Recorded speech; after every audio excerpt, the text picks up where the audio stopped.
Hey, what's up, YouTube? Mighty Mike is in the building, and of course, you can only see my hand because I'm holding the camera. I'm not no YouTube creator. I don't have all that fancy technology. I'm recording this with my cell phone. But I just want to make a quick video to tell you guys about my PS2 playlist for the summer.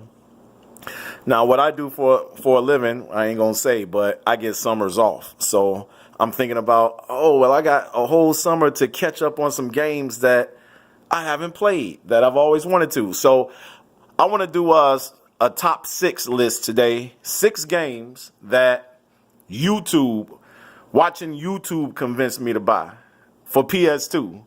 Because I haven't played every PS2 game. And we all know why, because PS2 got the biggest library probably of any other console. I ain't played 10,000 games or however many games they got. So I want to show you 6 games that I bought. And of course, I got them for a real good price. Probably way less than what you mugs be paying for retro. But let's get started. Some games that I learned about, read about, and I went on and bought them, and I'm gonna rock them this summer and see what's up. Number 1, Rogue Galaxy. Rogue Galaxy. What you guys think of this game? I have played it. I've spent it. I played about 5 hours of it, and you know what? I like it. It's definitely going to appeal to modern and old school RPG because it's kind of old school with the flying ships, but it's kind of new school with the camera because it's not a pre-rendered background. It's 3D, and the fighting is not turn-based. It's in action, but the storyline is very classic fantasy sci-fi, which I like. I like when you mix fantasy and sci-fi together. That's why I like Final Fantasy VII so much, because it was like a fantasy world and a sci-fi and a steampunk world all at the same time. And this game is something like that too. Goodbye. I'm going to rock this summer. I'm going to definitely play some more of Rogue Galaxy. Beyond Good and Evil. I've spent this one too. I played about 6 hours of this one so far. And it hasn't captured me like this one, but I think it's because I'm more used to this style of game, from classic RPGs. This one is a little different. I can see why people like it, but I'm gonna have to play this a little bit longer and get more into it to see, because I haven't really experienced, gotten far enough to really make a review on that. As a matter of fact, I'm not gonna review any of them because I haven't beat any of them. All right, but YouTube made me buy this, and when I say YouTube, I don't mean recently. Like, I bought this like about 5 years ago. I've been holding on this for that long, but look at how much I paid for it. I don't think you can find it for that cheap these days. But I haven't gotten around to playing it though, so I gotta rock this. All right, so here's one. I played the regular version, but this will be my first time playing Metal Gear Solid 3 Subsistence. Now, I'm not gonna lie, I didn't love Metal Gear 3. I played it when it came out, beat it, went through it. It was cool, but people talk about it like it's the best Metal Gear ever made. I'm like, was it? Maybe I just wasn't paying enough attention.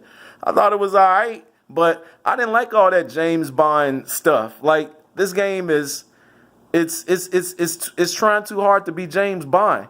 What I like about the original Metal Gear Solid was that it was completely unique and original. Solid Snake. Like, I'm talking about the Metal Gear Solid on PlayStation. This one is like, the game know it's big now. It knows it's a hit. So it's going all James Bond and James Bond songs and videos and chicks with sexy bikinis on and all of that stuff. And I'm like, I wasn't really digging all that. But the reason why I got this version, though, is because they say it has a different camera. You can move the camera around. It's a different gameplay experience. And plus, I need to play this again just to see what I was missing. Like maybe way back when I bought it and played it, it wasn't getting those rave reviews yet, But people talk about it like it's the greatest thing ever now. All right. So that's what we got so far. Rogue Galaxy, Beyond Good and Evil, Metal Gear Subsistence. I don't even think that's a word. All right. Here's one that I really been wanting to play, and I just bought this, and I'm going to play it this summer. Katamari Damacy. And I got this game for $9.99. Go on Amazon right now and look this up and see how much it costs. I bet it's somewhere in the 20s or the 30s, maybe even the 40s. Hold on, y'all. I want to see. Booyah. Complete, too. Check me out. I'm doing good. I want to play this game just because I heard it's funny. I heard it's ridiculous. I heard it's silly. It's all Japanese. I love that silly humor. Sometimes I just watch Japanese prank shows for hours, you know. So this game to me is going to be like a Japanese prank. So, boom. Katamari Damacy. All right.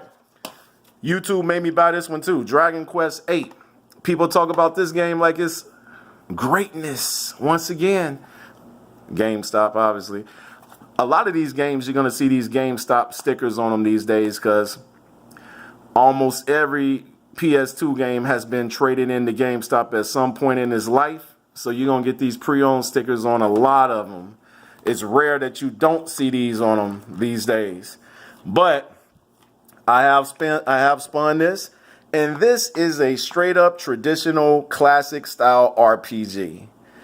It's not going to have anything in it that you ain't never seen before. This is a standard RPG, but it might be just what some people want because in recent times, RPGs are trying to do all this extra stuff, right?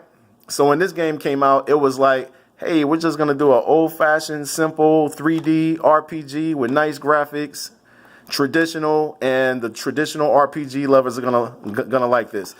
This is more traditional than Rogue Galaxy. Rogue Galaxy is more extra, you know, more different than Dragon Quest VIII. This could be a 2D game, but just with a 3D environment. All right, and then lastly, Zone of the Enders, the second runner. I'm not gonna lie, I've been wanting to play this because once again, this is another one of those Konami Hideo Kojima games, along with Metal Gear. And you know, if Hideo Kojima made it, it must be quality. Now, I'm not gonna lie, I got the first Zone of the Enders, and it's alright. It's alright, you know. I'm not really into mechs and all of that stuff, but I'm gonna play it because if there's a great game on PS2, I want to experience it, okay? So, when I do play it, I'm going to come back and let y'all know. Now, I realize I can probably do about 100 videos because I can do a whole bunch of PS2 gameplay videos, couldn't I? And I can just milk it, couldn't I? But, I don't know, maybe I will. Maybe Mighty Mike might have 100 videos. Mighty Mike plays Burnout. Oh, I'm going to talk about that later, but Burnout is the game. Mighty Mike plays Metal Gear 3, right? Because I believe that PS2 is coming back. I believe that more and more people want to get back into PS2, and the reason why I say that is because you want to know what all these games have in common that you don't see in games today? All these games are complete, finished, done, complete. When you buy it, you get the entire game. It ain't whatever you call that downloadable DLC, blasey. It ain't early access.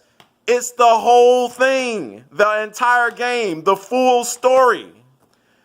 They don't do that no more, and I can't stand it. That's why I will never abandon these PS2 games, because these games have a beginning, a middle, and an end.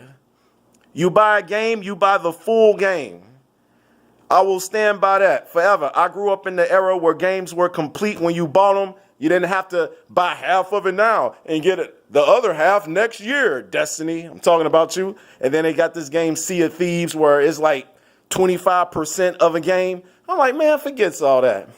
These games is where it's at for me. I can sit in front of my TV for a whole weekend and be like, yeah, I don't need no internet. I don't need nobody else to participate or join me in the game. All I need is my controller, my PS2, my TV, and the disc, and I'm good, okay? Now, You might say, well, PS2 don't have internet no more, so it loses quality. No, it don't. It don't need internet because these games are complete. Internet was extra on PS2. That was extra. Nowadays, the internet is the game. On PS2, that was just extra stuff to do. Y'all understand? All right, so anyway, back to it. I'm going to wrap this up. But this summer, I will be playing Rogue Legacy, Beyond Good and Evil, Katamari Damacy, Metal Gear Solid 3, Subsistence, Zone of the Enders, Second Runner, Dragon Quest VIII. If y'all want to see some gameplay, why don't y'all put a comment or something and say, Mighty Mike, show us some gameplay. All right? And maybe I will, even though I ain't never done that before. Maybe I will. All right, peace. I'm out.